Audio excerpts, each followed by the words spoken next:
For so many homeowners in Ontario that dream of owning a home, it can hide a potential nightmare. It's a kind of financial trap that can literally last for decades.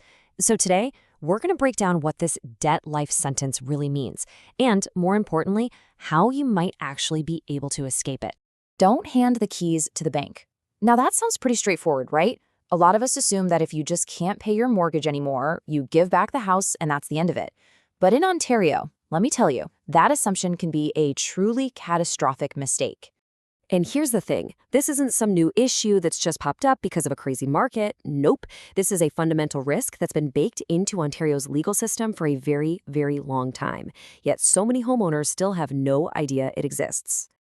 I mean, can you believe it? For more than 40 years, experts have been shouting from the rooftops, trying to warn people about this specific danger that comes with owning a home in this province. It's this risk that just quietly lurks in the fine print of almost every single mortgage agreement out there. Okay, so what is this hidden danger? Well, it all comes down to a legal concept called full recourse. And honestly, understanding these two little words is absolutely critical for anyone who owns or is even thinking about owning property in Ontario. So here's the key thing you've got to understand. Ontario is what's called a full recourse province. What does that mean? It means if you default and the bank has to sell your home for less than what you owe them, the story isn't over, not by a long shot. The bank has the legal right, the recourse, to come after you for every last penny of the remaining debt. And this is where a huge, and I mean really dangerous myth comes into play. So many people think, okay, I'll just give back the house, wipe the slate clean, and move on. But in Ontario, the reality is just profoundly different. The bank can still sue you for that leftover balance. And you know what? They often do. So let's walk through what actually happens. It's a pretty clear and devastating chain of events. Maybe the market takes a dive, or maybe you lose your job, and the bank ends up selling your home at a loss. Well, step 2, you are now legally on the hook for that shortfall. And the final step, a lawsuit from the bank to get their money back. And this is where things get really, really scary. The consequences of this shortfall aren't just some temporary setback. Oh no, they can follow you for decades, completely shaping the entire course of your financial life. So, what can the bank actually do? Well, let's be crystal clear. First, they can take you to court. Then, they can get a judgment against you that lets them take money right out of your paycheck before you even see it. And on top of that, they can go after any other assets you might have. Just let that sink in for a second. 20 years. Can you imagine a chunk of your income being legally siphoned off to a lender for 2 decades? That's not just paying off a debt.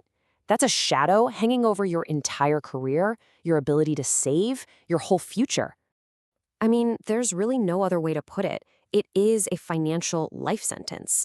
It's the perfect description for a situation that can financially cripple someone for a massive chunk of their working life. It's like a verdict with a 20-year term.